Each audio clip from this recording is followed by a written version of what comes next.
Bore परमाणु model सम्पर्के আমরা প্রাথমিক ধারণা জানব। ইনি হলেন নিলস বোর। উনি ড্যানিশ অর্থাৎ ডেনমার্কের একজন পদার্থবিদ। আমাদের বোর পরমাণু তত্ত্ব সম্পর্কে জানতে গেলে একটু ব্যাকগ্রাউন্ড জানা লাগবে। রাদারফোর্ড পরমাণু মডেল পরমাণুতে ইলেকট্রন সমূহ কোথায় এবং কিভাবে সজ্জিত হবে তা ব্যাখ্যা করতে পারেনি। এই মডেল অনুসারে ইলেকট্রন শক্তি বিকিরণ করে এক সময় নিউক্লিয়াসে পতিত হয়। এটা একটা বড় ধরনের ব্যর্থতা রাদারফোর্ড পরমাণু মডেলে। এই মডেল পারমাণবিক অর্থাৎ রাদারফোর্ড পরমাণু মডেল পারমাণবিক লাইন বর্ণালীর উৎস ব্যাখ্যা করতে পারেনি। এই দুটা মেজর সহ আরো অনেক সীমাবদ্ধতার কারণে রাদারফোর্ড পরমাণু মডেল ডিসকার্ড হয়। এখন এই রাদারফোর্ড পরমাণু মডেলের এসব ত্রুটি দূর করার জন্য ডাচ বিজ্ঞানী নিলস বোর 1913 সালে ম্যাক্স প্লাঙ্কের কোয়ান্টাম তত্ত্বের উপর ভিত্তি করে তার পরমাণু মডেল উপস্থাপন করেন, যা প্ল্যানেটারি অ্যাটমিক মডেল নামে পরিচিত। এখন 1911 সালে রাদারফোর্ড দিয়েছিলেন এবং সেখানে ত্রুটি দেখায়, সেই ত্রুটি সারানোর জন্য নিলস বোর 1913 সালে রাদারফোর্ড পরমাণু মডেলের সংশোধন করেন, যেটাকে তিনি প্ল্যানেটারি অ্যাটমিক মডেল নামে অভিহিত করেন। এখন প্ল্যানেটারি কেন? এই প্ল্যানেটারি এই কারণে যে রাদারফোর্ড পরমাণু মডেলের গ্রহ সংক্রান্ত সূর্যকে কেন্দ্র করে গ্রহগুলোর যে ঘূর্ণন, নিউক্লিয়াসকে কেন্দ্র করে ইলেকট্রনের ঘূর্ণন, এটা এই তত্ত্বে এই হচ্ছে অ্যাজাম্পশনটা রেখে দেওয়া হয়েছিল। সে কারণেই এটাকে প্ল্যানেটারি অ্যাটমিক মডেল বলে। আমরা একটু দেখি বোর পরমাণু মডেলের স্বীকার্য। আমরা প্রথমে আসি পরমাণুর নিউক্লিয়াসে পরমাণু প্রায় সমস্ত ভর ও সমস্ত ধনাত্মক চার্জ কেন্দ্রীভূত। এটা রাদারফোর্ড পরমাণু মডেলেও এই কথাই ছিল। পরমাণুর নিউক্লিয়াসে পরমাণু প্রায় সমস্ত ভর ও সমস্ত ধনাত্মক চার্জ কেন্দ্রীভূত। নিউক্লিয়াসের ধনাত্মক চার্জের সমান সংখ্যক ইলেকট্রন নিউক্লিয়াসকে কেন্দ্র করে কতগুলো নির্দিষ্ট শক্তির বৃত্তাকার কক্ষপথে পরিবহন করে। এখন এখানে গুরুত্বপূর্ণ, এসব কথায় রাদারফোর্ড ছিল, কিন্তু এখানে নির্দিষ্ট শক্তির বৃত্তাকার কক্ষপথ। এখন ওখানে যেটা ছিল যে এইভাবে শক্তি নির্দিষ্ট করা হয়নি, অর্থাৎ কোয়ান্টাইজড করা হয়নি। না করার ফলে ইলেকট্রন যদি যেহেতু চার্জিত বস্তু ম্যাক্স প্লাঙ্কের তত্ত্ব অনুসারে ঘুরতে ঘুরতে সব নিউক্লিয়াসে পতিত হবে, অর্থাৎ পরমাণু মৃত্যু ঘটবে। কিন্তু এখানে বোর বললেন যে নির্দিষ্ট শক্তির বৃত্তাকার কক্ষপথ, অর্থাৎ শক্তিকে তিনি কোয়ান্টাইজড করে দিলেন, একদম স্থির করে দিলেন। এবং বৃত্তাকার পথটা হবে, ইলেকট্রন ঘূর্ণন পথটা হবে কি বৃত্তাকার। এই বৃত্তাকার কক্ষপথকে স্থির শক্তি স্তর বা শক্তি স্তর বা অরবিট বলেন।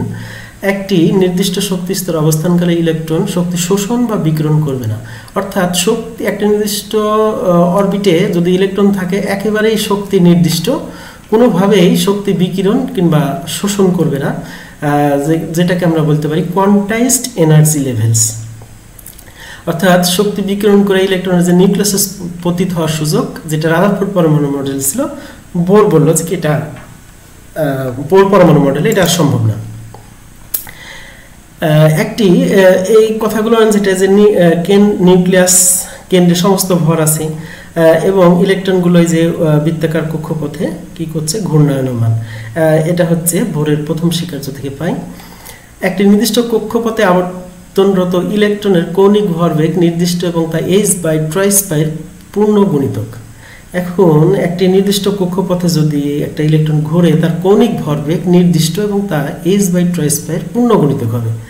অর্থাৎ mvr কৌণিক ভরবেগ আমরা জানি mv, আর সাথে যদি রেডিয়াস ভেক্টর যোগ করা হয় তাহলে mvr, এটা হচ্ছে কৌণিক ভরবেগ। এর সাথে h/2π এর পূর্ণ গুণিতক যেটা হচ্ছে n, যেখানে n হচ্ছে 1, 2, 3 ইত্যাদি পূর্ণ সংখ্যা। m সমান ইলেকট্রনের ভর, v সমান ইলেকট্রনের রৈখিক বেগ, আর বৃত্তাকার কক্ষপথের ব্যাসার্ধ h প্লাঙ্কের ধ্রুবক এবং n সমান 1, 2, 3 ইত্যাদি। অর্থাৎ এখান থেকে আমরা বোর পরমাণু মডেলে দ্বিতীয় স্বীকার্য থেকে আমরা একটা কি পাচ্ছি, যে কি একটা কক্ষপথের ধারণা পাচ্ছি, অর্থাৎ একটা কোয়ান্টাম নাম্বার পাচ্ছি, সেটা প্রধান কোয়ান্টাম নাম্বার। তো এখন বোর তত্ত্ব অনুসারে যদি n=1 হয় সেটাকে কে শেল বলবো, আর যদি 2 হয় তাহলে এল শেল, যদি 3 হয় তাহলে এম শেল, যদি 4 হয় এম শেল। এইভাবে হচ্ছে পরবর্তী শেলগুলোর নামকরণ করা হয়। এখন 3 নম্বর স্বীকার্য, যেটা ইলেকট্রন একটি নির্দিষ্ট কক্ষপথ থেকে উপরে কোনো কক্ষপথে প্রবেশ করলে 2 স্তরের মধ্যবর্তী শক্তি ব্যবধানের সমান শক্তি শোষণ করতে হবে। এটা হচ্ছে শোষণ বর্ণালী।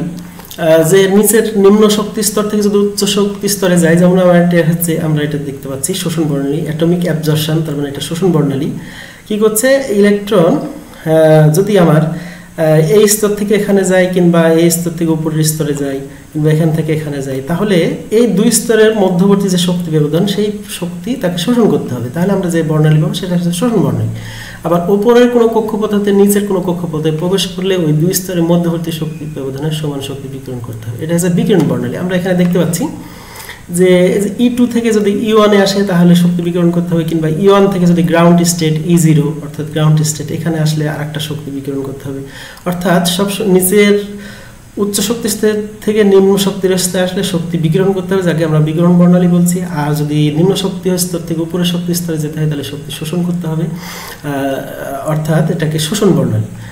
এখন এখানে বলছে অর্থাৎ শক্তি শোষণ বা বিকিরণ নিরবিচ্ছিন্ন নয়, অর্থাৎ কন্টিনিউয়াস নয়। আমরা দেখতে পাচ্ছি যে এখান থেকে কন্টিনিউয়াস নয়, যেটা হচ্ছে রাদারফোর্ড পরমাণু মণ্ডলে কি হয়েছিল, একটা ড্রব্যাকস দেখা দিয়েছিল যে শক্তির বিকিরণ হচ্ছে শোষণ বা বিকিরণ কন্টিনিউয়াস, ধারাবাহিক, নিরবিচ্ছিন্ন। কিন্তু আসলে আমরা যে অ্যাটমিক অ্যাবজর্পশন পাই সেটা হচ্ছে অ্যাবজর্পশন কিংবা ইমিশন অর্থাৎ শোষণ কিংবা বর্ণালী পাই, সেটা হচ্ছে ডিসকন্টিনিউয়াস বা ডিসক্রেট বা বিচ্ছিন্ন। তাহলে বোর যেহেতু শক্তি স্তর নির্দিষ্ট করে দিয়েছে, নির্দিষ্ট শক্তি স্তর কোয়ান্টাইজ, তাহলে একটা শক্তি স্তর থেকে উপরের শক্তি স্তরে গেলে শক্তি শোষণ করতে হবে। এটা যেমন ডিসকন্টিনিউয়াস, বিচ্ছিন্ন, তেমনি উপরের শক্তি স্তর থেকে নিচের শক্তি স্তরে আসলেও কি হবে, একটা নির্দিষ্ট পরিমাণ শক্তি বিকিরণ করবে, যেটাও একটা বিচ্ছিন্ন বর্ণালী পাওয়া যাবে, অর্থাৎ লাইন বর্ণালী পাওয়া যাবে। ইলেকট্রন উপরের কক্ষপথে বিদ্যমান থাকলে যদি শক্তি হয় E2 এবং নিচের কক্ষপথে বিদ্যমান থাকলে যদি শক্তি হয় E1, তবে শোষিত বা বিকিরিত শক্তি হবে del E equal to E2 minus E1। এটা হচ্ছে আমাদের দুই শক্তি স্তরের মধ্যবর্তী ব্যবধান, যেটাকে আমরা বলছি ডেল ই। আবার প্লাঙ্কের কোয়ান্টাম তত্ত্ব অনুযায়ী এই শোষিত বা বিকিরিত শক্তি হবে ডেল ই সমান E2 মাইনাস E1 সমান এইচ নিউ। অর্থাৎ বোর তত্ত্বের ভিত্তি হচ্ছে কি প্লাঙ্কের কোয়ান্টাম তত্ত্ব। এই প্লাঙ্কের কোয়ান্টাম তত্ত্বই হচ্ছে বোর পরমাণু মণ্ডলের ভিত্তি, কিন্তু উনি মূলত সংশোধন করেছেন রাদারফোর্ডের পরমাণু মডেল। আমরা এবার দেখব বোর পরমাণু মডেলের সীমাবদ্ধতা। বোর তত্ত্বে ইলেকট্রনের অবস্থান ও ভরবেগ নির্দিষ্ট করা হয়েছে, অর্থাৎ এখানে ইলেকট্রন কি করবে, নির্দিষ্ট বৃত্তাকার কক্ষপথে করবে, অর্থাৎ অবস্থান নির্দিষ্ট। আবার ভরবেগ কি বলছে, mvr সমান nh ডিভাইডেড বাই 2s পাই, অর্থাৎ অবস্থান এবং ভরবেগ উভয়ই কি নির্দিষ্ট। অথচ হাইজেনবার্গ অনিশ্চয়তা নীতি অনুযায়ী ইলেকট্রনের মতো অতি ক্ষুদ্র কণার অবস্থান সঠিকভাবে নির্ণয় করা গেলে এর ভরবেগ সঠিকভাবে নির্ণয় করা যাবে না, আবার ভরবেগ সঠিকভাবে নির্ণয় করা গেলে এর অবস্থান সঠিকভাবে নির্ণয় করা যাবে না। অর্থাৎ আমরা হাইজেনবার্গের অনিশ্চয়তা নীতি থেকে জানি যে কি কোনো ইলেকট্রনের ন্যায় কোনো যদি অতি সাব অ্যাটমিক পার্টিকুল, খুবই ক্ষুদ্র কণাগুলোনের যদি অবস্থান নির্ভুলভাবে নির্ণয় করি, তাহলে ভরবেগ কোনোভাবেই নির্ভুলভাবে নির্ণয় করা যাবে না। এবার যদি ভরবেগ নির্ভুলভাবে নির্ণয় করি, তাহলে তার অবস্থান কোনোভাবেই সঠিকভাবে নির্ণয় করা যাবে না। তাহলে সেটা একটা মেজর ড্রব্যাকস বা লিমিটেশন কিংবা সীমাবদ্ধতা, যাই বলি না কেন, বোর তত্ত্বের এই দুটা যখন নির্দিষ্ট করে দিয়েছে এটা একটা সীমাবদ্ধতা। অন্যদিকে ডি ব্রগলি প্রমাণ করেন ইলেকট্রনের দ্বৈত ধর্ম বিদ্যমান, কিন্তু বোর তত্ত্বে ইলেকট্রনকে শুধু কণা হিসেবে বিবেচনা করা হয়েছে। অর্থাৎ ডি ব্রগলি পরীক্ষার মাধ্যমে প্রমাণ করেছেন যে হচ্ছে ইলেকট্রনের তরঙ্গ ধর্ম এবং কণা ধর্ম উভয় ধর্মই বিদ্যমান, কিন্তু বোর তত্ত্বে ইলেকট্রনকে বোর এটা শুধুমাত্র কণা হিসেবে বিবেচনা করেছেন। বোর মডেল হাইড্রোজেন সদৃশ এক ইলেকট্রন বিশিষ্ট আয়নের, যেমন হিলিয়াম প্লাস, হাইড্রোজেন কিংবা হিলিয়াম প্লাস, এই সব পরমাণু বা আয়নের বর্ণালী ব্যাখ্যা করতে পারলেও একাধিক ইলেকট্রন বিশিষ্ট পরমাণু যেমন সোডিয়াম ইত্যাদির বর্ণালী ব্যাখ্যা করতে পারে না। অর্থাৎ এক ইলেকট্রন বিশিষ্ট হয় হিলিয়াম প্লাস, যেখানে দুটো ছিল একটা চলে এলে প্লাস একটা ইলেকট্রন আছে, কিংবা হাইড্রোজেন, এদের ব্যাখ্যা করতে পারে বর্ণালী, কিন্তু মাল্টি ইলেকট্রন অর্থাৎ বহু ইলেকট্রন বিশিষ্ট পরমাণু বর্ণালী ব্যাখ্যা করতে পারে না। আরও কিছু সীমাবদ্ধতা আমরা দেখব। ইলেকট্রন এক শক্তি স্তর হতে অন্য শক্তি স্তরে গমন করলে বোর তত্ত্ব অনুযায়ী কেবল একটি রেখা বর্ণালী পাওয়ার কথা। অর্থাৎ আমার যদি চতুর্থ শক্তি স্তর থেকে তৃতীয় শক্তি স্তরে আসে তাহলে একটা, আবার তৃতীয় থেকে দ্বিতীয়তে আসলে একটা, এইভাবে আমরা একটা লাইন পাওয়ার কথা। কিন্তু পারমাণবিক বর্ণালীতে প্রাপ্ত প্রতিটি রেখা আরো কতগুলো সূক্ষ্ম রেখা নিয়ে গঠিত। অর্থাৎ আমরা যদি হাই রেজুলেশন অ্যাটমিক স্পেকট্রোমিটার নিলে আমরা দেখব যে কি প্রতিটি লাইন একাধিক লাইনে বিভক্ত। বোর তত্ত্ব পারমাণবিক বর্ণালীর এর সূক্ষ্ম রেখা ব্যাখ্যা করতে পারে না, অর্থাৎ একটি লাইনের মধ্যে যে আরো লাইন বিদ্যমান এগুলা কেন সেটা ব্যাখ্যা করতে পারে না। বোর তত্ত্বে যেহেতু একটি মাত্র কোয়ান্টাম সংখ্যার কথা বলা হয়েছে, সেহেতু ইলেকট্রন যদি এক শক্তি স্তর হতে আর এক শক্তি স্তরে গমন করে তাহলে এই তত্ত্ব অনুযায়ী একটি মাত্র রেখা বর্ণালী পাওয়ার কথা, যেটা বলছিলাম যে চতুর্থ হতে যদি তৃতীয়তে আসে তাহলে একটা, তৃতীয় থেকে দ্বিতীয়তে আসে একটা, এইভাবে। কিন্তু প্রতিটি রেখা বর্ণালী সূক্ষ্ম বিশ্লেষণ করলে দেখা যায় এর মধ্যে আরো কতগুলো রেখা বিদ্যমান যাদের মধ্যে শক্তির পার্থক্য অতি নগণ্য। মানে এই লাইনগুলোর মধ্যে আরো লাইন আছে কিন্তু এদের পার্থক্য, শক্তির পার্থক্য খুবই সামান্য। এর দ্বারা প্রমাণিত হয় যে বোর তত্ত্বে প্রস্তুতিতে একটি মাত্র কোয়ান্টাম নাম্বার পরমাণুর বর্ণালী ব্যাখ্যার জন্য যথেষ্ট নয়। অর্থাৎ বোর তত্ত্বে শুধুমাত্র একটি কোয়ান্টাম সংখ্যা এন এর কথা বলা হয়েছে প্রধান শক্তি স্তর, সেটা বর্ণালী ব্যাখ্যার জন্য যথেষ্ট নয়। আমরা জানি প্রতিটি প্রধান শক্তি স্তরে আরো কতগুলো শক্তি স্তরে বিভক্ত যাদের মধ্যে শক্তির পার্থক্য খুবই কম। আমরা এখন জানি যে তৃতীয় শক্তি স্তরে কি আছে, আর অরবিটাল আছে, সেটাকে আমরা উপশক্তি স্তর বলছি। এস আছে, পি আছে, ডি আছে। তাহলে চতুর্থ শক্তি স্তর থেকে ইলেকট্রন 3s এ আসতে পারে, তারপরে 3p তে আসতে পারে, 3d তে আসতে পারে। তাহলে আমরা একই লাইনের মধ্যে যাদের মধ্যে খুবই শক্তি পার্থক্য খুবই কম এমন একাধিক লাইন পাবো, কিন্তু এই ব্যাখ্যাটা বোর তত্ত্বের মাধ্যমে দেওয়া সম্ভব না। আরো কিছু চুম্বক ক্ষেত্রের প্রভাবে বর্ণালী রেখাগুলোর আরো সূক্ষ্ম রেখায় বিভক্ত হয়ে পড়ে। অর্থাৎ চুম্বক ক্ষেত্রের উপস্থিতিতে যদি আমরা বর্ণালী রেকর্ড করি তাহলে রেখাগুলো আরো সূক্ষ্ম রেখায় বিভক্ত হয়ে পড়ে। একে জিমেন প্রভাব বলে। অর্থাৎ জিমেন এটা আবিষ্কার করছিলেন, এটা হচ্ছে রাদারফোর্ডেরও অনেক আগে এটা জিমেন আবিষ্কার করছিলেন। অর্থাৎ পরমাণুর যে আধুনিক মডেলগুলো প্রস্তাব হওয়ার অনেক আগেই জিমেন এটা হচ্ছে আবিষ্কার করেছিল। একইভাবে বিদ্যুৎ ক্ষেত্রের প্রবাহ রেখাগুলো সূক্ষ্ম রেখায় বিভক্ত হয়ে পড়ে, একে স্ট্রাক প্রভাব বলে। অর্থাৎ চুম্বক কিংবা বিদ্যুৎ উভয় ক্ষেত্রের প্রভাবেই বর্ণালী রেখাগুলো একাধিক সূক্ষ্ম লাইনে বিভক্ত হয়ে পড়ে, যেটা একটা জিমেন, চুম্বক ক্ষেত্র হলে জিমেন প্রভাব, আর যদি বিদ্যুৎ ক্ষেত্র হয় তাহলে স্ট্রাক প্রভাব। এটা বোর পরমাণু মডেল ব্যাখ্যা করতে পারে না। এখন ব্যাখ্যা যে করতে পারে না, আমরা এখানে একটু জিমেন প্রভাব আমরা দেখছি এখানে একটি লাইন, এই লাইনগুলো একাধিক লাইনে কি হচ্ছে বিভক্ত হয়ে যাচ্ছে, কার উপস্থিতিতে? চুম্বক ক্ষেত্রের উপস্থিতিতে। তাহলে আমরা এখানে দেখি উইদাউট ম্যাগনেটিক ফিল্ড, অর্থাৎ চুম্বক নাই তখন আমরা দেখতে পাচ্ছি S থেকে 1s থেকে যদি 2p তে যাই তাহলে একটাই রেখা পাবো, কারণ 1s থেকে 2p। কিন্তু আমরা জানি p অরবিটাল তিনটা, সেটা px, py এবং pz। এটা যখন চুম্বক ক্ষেত্র থাকে না তখন এটাকে ডিজেনারেট স্টেট বলে। অর্থাৎ তিনটা px, py এবং pz, তিনটা p অরবিটালের শক্তি সমান, অর্থাৎ এটা একটাই থাকে, একটা হিসাবে বিবেচনা করা যেতে পারে। কিন্তু যখন চুম্বক ক্ষেত্র দেওয়া হয় px, py এবং pz আলাদা আলাদা শক্তি স্তরে বিভক্ত হয়ে যায়।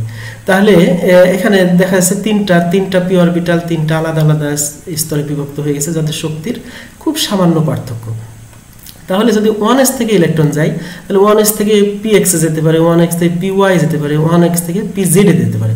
তাহলে আমরা একটা রেখার পরিবর্তে কি পেতে পারি? তিনটা রেখা পেতে পারি। এটা কি? ম্যাগনেটিক ফিল্ড অর্থাৎ চুম্বক ক্ষেত্রের প্রভাবে। চুম্বক ক্ষেত্র না থাকলে একটা, চুম্বক ক্ষেত্র থাকলে আমরা তিনটা লাইন পেতে পারি। এই যে এটা হচ্ছে জিমেন প্রভাব, এই প্রভাব বোর পরমাণু মডেল দিতে পারে না। একইভাবে স্ট্রাক প্রভাব, চুম্বক ক্ষেত্রের প্রভাবে আমরা দেখতে পাচ্ছি যে একটা লাইন আরো সূক্ষ্ম রেখায় কি হয়ে যাচ্ছে, বিভক্ত হয়ে যাচ্ছে। এসব ব্যাখ্যা বোর পরমাণু মডেল দিতে পারে না। বোর পরমাণু মডেলের কিছু সফলতা আছে। বোর পরমাণু মডেলের অনেক সীমাবদ্ধ সত্ত্বেও এটি পুরোপুরি ব্যর্থ নয়। আধুনিক যুগে এর পরমাণু মডেলের কিছুটা গ্রহণযোগ্যতা আছে, এটা আধুনিক যুগেও ব্যাপকভাবে ব্যবহৃত হয়। বোরই প্রথম প্রধান কোয়ান্টাম নাম্বার n এর প্রস্তাব করেন, যা বর্তমানে গৃহীত। যদিও বোরের বৃত্তাকার কক্ষপথের ধারণা একটি বিশেষ অবস্থা মাত্র, ইলেকট্রন সৌরজগতের গ্রহগুলোর মতো সূর্যকে কেন্দ্র করে নির্দিষ্ট কক্ষপথে ঘুরে না, বরং বিশেষ কিছু জায়গা আছে যেখানে ইলেকট্রন পাওয়ার সম্ভাবনা সবচেয়ে বেশি। এখন প্রধান শক্তি স্তর যে বলেছে n বৃত্তাকার, সেটা একটা বিশেষ অবস্থা। সব সময় না। এবং উনি যে রাদারফোর্ড পরমাণু মডেলের যে ধারণাটা রেখেছেন যে সূর্যকে কেন্দ্র করে ইলেকট্রন নিউক্লিয়াসের চারপাশে ঘুরে, সেই নিউক্লিয়াসকে কেন্দ্র করে ইলেকট্রন প্রকৃতপক্ষে ঘুরে না। বর্তমান ওয়েভ মেকানিক্সের বা হচ্ছে তরঙ্গ বলবিদ্যার থেকে আমরা জানি যে আসলেই ইলেকট্রন নিউক্লিয়াসকে কেন্দ্র করে ঘুরে না। পরমাণুর মধ্যে পরমাণুর মধ্যে কিছু জায়গা আছে যেখানে ইলেকট্রন পাওয়ার সম্ভাবনা সবচাইতে বেশি। সেই জায়গাগুলোকে প্রকৃতপক্ষে ইলেকট্রন কিন্তু নিউক্লিয়াসকে কেন্দ্র করে ঘুরে না। বোর পরমাণু মডেল সফলতার সাথে হাইড্রোজেন রেখা বর্ণালীর কম্পাঙ্ক ব্যাখ্যা করেন, যা পরবর্তীতে হিসাবকৃত মানের প্রায় কাছাকাছি। অর্থাৎ বোর পরমাণু মডেল হাইড্রোজেন যে রেখা বর্ণালী পাওয়া যায়, সেই রেখা বর্ণালীর যে কম্পাঙ্ক ব্যাখ্যা করেন তা পরবর্তী হিসাব নিকাশে, আধুনিক হিসাব নিকাশে প্রায় কাছাকাছি মান পাওয়া যায়।